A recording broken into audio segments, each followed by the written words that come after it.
evening, we would like to welcome our 2025 Valspar Championship winner, Viktor Hovland. Viktor, congratulations on capturing your 7th PGA Tour victory. I want to start off with what it's like to capture the win today. Yeah, feels unbelievable. It's been quite the struggle the past year and a half, so for me to come back and win this tournament is quite incredible because, was not very hopeful with my game leading into this week, and just goes to show this game is pretty crazy. As someone the biggest critic of your game, entering today's round, what was mindset, or was there a certain number in mind of what would get the job done? I didn't really know. I just tried to go out there and play my game, and I knew I didn't feel super comfortable or confident, but I was really patient and just try to play really smart. And I think that's a credit kind of to myself this week, is that I almost felt like I played this week like a veteran, like I've been out here for 20 years, and just really plotted my way around the course really nicely. I hit a bad shot and didn't really face me all that much, and leaned on my putting, hit a lot of great iron shots. So, it was awesome. Prior to this week, when did this get added on your schedule? I entered the last week, and wasn't really sure if I was going to play or not until I got here Tuesday afternoon and played a late 9 holes. Played 9 holes in the Pro-Am the next morning, and we were here ready to go. But, I wasn't sure I was going to show up, but I'm glad I did. Perfect. You guys have a question, go and raise your hand. We'll get a microphone over to you. Thank you. We can get a mic over. We'll start with Bob Herrig here on the right. Could you just talk about where you were mentally a week ago today? Were we even here yet?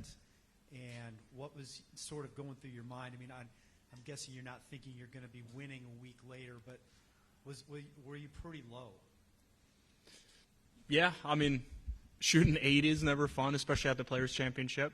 I love that golf course. I love that place, and I generally play pretty well in Florida. I just like these golf courses because when I'm striking the ball well, I'm hitting a lot of fairways and greens, and that's how you can really separate yourself, just because there's so much trouble off the tee.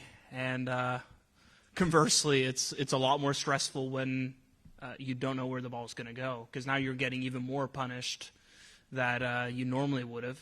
And I was just very, very frustrated. Obviously missing cuts is never fun, but just I've missed cuts before and felt like my game has been okay, and I still feel like the next week I could win the tournament. But the last year and a half has been, okay, I know my golf game is not very good. I know I have some issues. And just because you have one bad round of golf or one bad tournament, you would like to think that, next week is another week, you'll figure it out. But when the problems remain and linger, it doesn't really give you, you don't become more hopeful. It's like you keep drowning and you're running out of air. It's like, it's tough to get excited to go and play because you just don't feel like you have the confidence to succeed. Was there a moment on Tuesday or Wednesday where something clicked that made you feel a lot better about things? I've been taking a lot of videos and sending it to Grant, and Grant was here earlier in the week, and we did some good work, and I feel like we pushed things in the right direction. It didn't fix anything by any means, but it definitely mitigated some of the stuff that I was already doing. So I did get a little bit more comfortable because of that. Still the occurring issues are still the same there. But obviously when you can push it in the right direction, it at least gives you something when you're out there on the golf course. The last 4 or 5 holes, it became a 2-man race with you and Justin. Was it an advantage or a disadvantage seeing it play out in front of you? Don't really know. I don't know if it's an advantage or a disadvantage, but obviously he was setting the pace, and when he was 3 up there and I had my putt on 14, it definitely put a lot of pressure on some of the putts that I had to make. So from that standpoint, it was a lot more stressful maybe. But at least I knew kind of what I had to do. And, yeah, every time my back was up against the wall, I performed and hit a great iron shot and hit a nice putt. So it was, yeah, it all worked out. Very front. Victor, sitting there with the trophy to your left, how happy are you with your swing right now? Yeah, it's still not great. I'm still hitting the same shots that I have been the whole year, really. But it's just I was able to time it extremely well this week. And it felt like every single good shot that I hit, I just saved it really well. Because the club is just not in a great place for me coming down. It's just not what it used to be. So I can't really rely on my old feels anymore because the club is in a different spot, and I have to change my release pattern to make that work.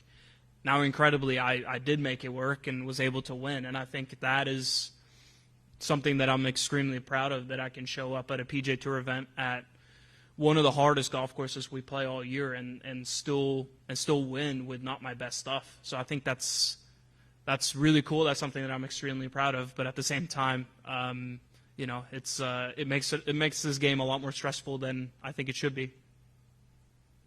Could you take this game and compete at Augusta and accomplish what you want to accomplish there? I mean, if you would have asked me if I was going to win this week with what I had, I probably would have said no. So, but here we are. So it's kind of the same question. I probably shouldn't doubt myself to that extent. I still need to be honest so I can attack the problems that I have and we can improve. But at the same time, I got to give myself some credit, and even no matter how bad it feels or how many poor shots I'm hitting, I'm still capable of shooting good scores with it. So I kind of have to keep that in the back of my head.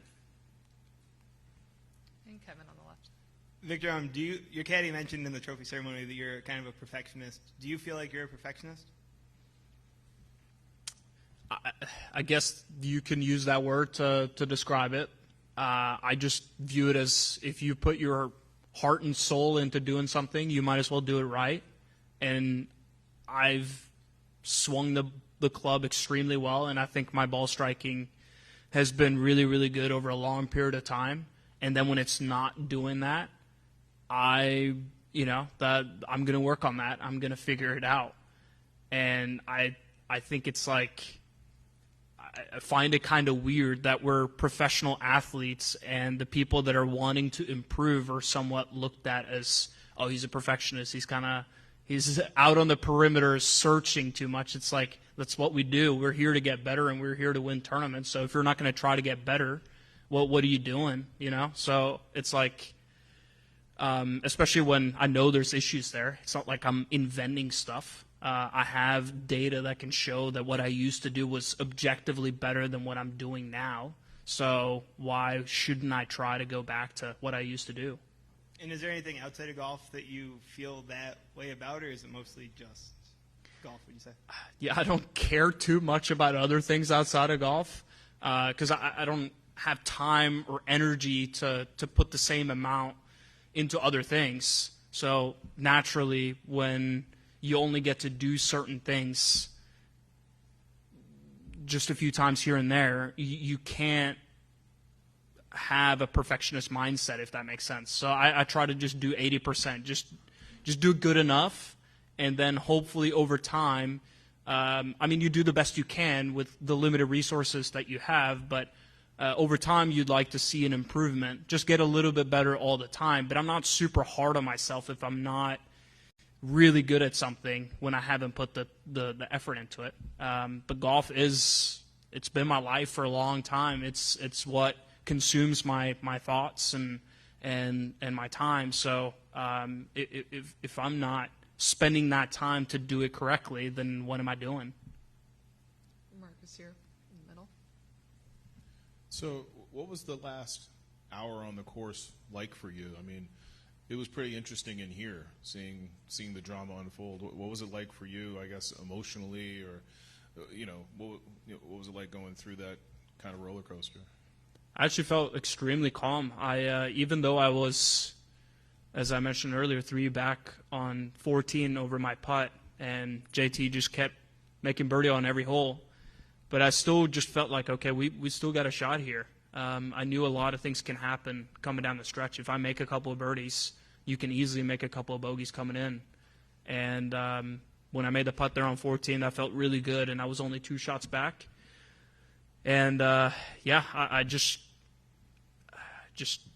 believed that I had a chance, and, there's a lot of golf left, and just kept hitting good shots and making putts, and suddenly we were there with a 2-shot lead playing 18, and that's when I really got nervous. That's when, I was happy that, I duffed that chip so bad on 18. So I'm happy. I'm happy it worked out. This tournament has had a history of 2-time champions. There have been 4 of them, and Sam Burns went back-to-back in 22-23. Are you looking forward to trying to do an encore, which happens to be the Valspar official color of the year next year? Cool. That'd be awesome.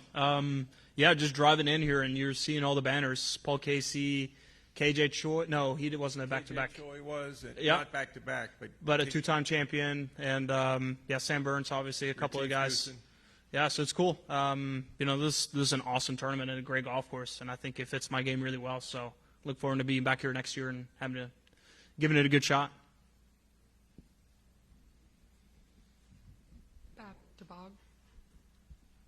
I'm just curious, obviously we've asked you about this a lot. You've been very honest about your own struggles and, what you're looking for and why you've been disappointed in your own game at times. But I'm just curious, do you ever get any perspective, makes you feel any better? Like maybe when you're playing in a Pro-Am and you're seeing guys not hitting it very well and you think to yourself, okay, it's not as bad as I'm making this out to be. Does it ever help? No. It's like the first thing when I talk to my mom and after I've played poorly, she will always say it, and I tell her to not say it, but she always does. So, but there was a lot of people that played poorly today. It's like it never consoles me. That's there you go. If I could just, on a serious note, ask you about 16. JT bogeyed it. I'm guessing you know that ahead of you when you're playing. But it is the hardest hole. It was the hardest hole today. I think you hit it the closest of anybody. What are you thinking, even just teeing off on that hole and what you're trying to do there? Yeah, that's probably the toughest tee shot for me right now, because it should fit my game really well. I should just kind of stand up there and I can hit a low pull cut that's kind of curving with the fairway. But my miss right now is a push fade, a big push fade, and that's obviously going in the water. So over the ball, I've been just really uncomfortable, and I've hit 3-wood because I couldn't really hit the 3-iron and comfortably cover the water. So I've hit a 3-wood and just pulled it 2 of the 3 days. Except for one of the days where the wind was hard off the left and the wind just brought it in the fairway. But, it's just a really uncomfortable tee shot for me. But luckily today, it was downwind. The tee box was a little bit up so I could hit the 3-iron. And I still pushed it slightly, but it still went far enough to where it covered the water, and I was in the middle of the fairway. So I was in a perfect position there to hit a good 7-iron into that back pin. There's a little soiree coming down in Augusta, Georgia in a couple weeks. How nice is it to go in with this kind of momentum? Definitely helps, but it kind of goes back to what I'm saying about being hard on myself and being, sure, you could call it a perfectionist. It's like some of the shots that I'm hitting, it's going to make it really difficult for me to be in contention at Augusta if I don't rectify that problem, if I don't see the improvements there. It's just a different golf course. You're going to hit so many long irons into par fours, and you gotta drive it pretty far because the fairways are pretty wide. It's more of a bomber's paradise versus this place is more of a just being precise off the tee. So there's still some things that I need to improve. But luckily we got 2 weeks, and this is certainly nice to kind of have in the back of my mind leading up to Augusta. Marcus again. So you mentioned that you weren't sure you were going to come or stay, so what was your plan if you decided to not play? Where would you have been this weekend, or over the last 4 days? What sort of convinced you to give it a shot? Yeah, I would have been in Orlando and working with Grant, and just to kind of continue to push the golf swing in the right direction, so I feel more and more comfortable. We got together before the tournament a couple of days, and I think it was on the Monday. We just found a little bit of a feel that at least I started to hit some better shots, and I just thought, okay, might as well. I'm only 2 hours away from Tampa. I might as well just go over there and play, because I really like the golf course. And he said on very short notice that he could come and spend Tuesday and Wednesday and Thursday with me, so that made it easier for me to come and play. Unless there are any others, I'll wrap it up with two. Going off of working with Grant, how crucial has that been to your game, and what have you really been working on with him? Yeah, Grant is really smart. He's looked at a lot of golf swings. He's very knowledgeable, and he's obviously played at the highest level himself. So I think it's really cool to be working with a person like that. And he works really hard. He's definitely put his heart and soul into looking at all the different golf swings that I've sent him, and it's challenging because I have a very unique pattern, and it's unconventional, and I'd say most coaches probably would like to make my swing more conventional and hopefully try to fix the problem, but that's not really how my golf swing work. And I really trust Grant because he sees it and knows what kind of matchups need to be there for it to work. So it was obviously a good first week together, so hopefully just build on that. And finally, for the winner, Valspar donates a mural for the winner, choosing of where it would go or what would it be about. Don't have much thought, but off of initial thoughts, what would a mural for Viktor Hovland be like, or where would you want a mural to be? What does that mean? I haven't heard that. Painting. They do a painting. like a painting of. Wow. Okay.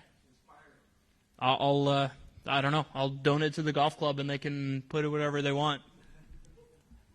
Perfect. That's all the questions we have. Viktor, again, congratulations. Thank you.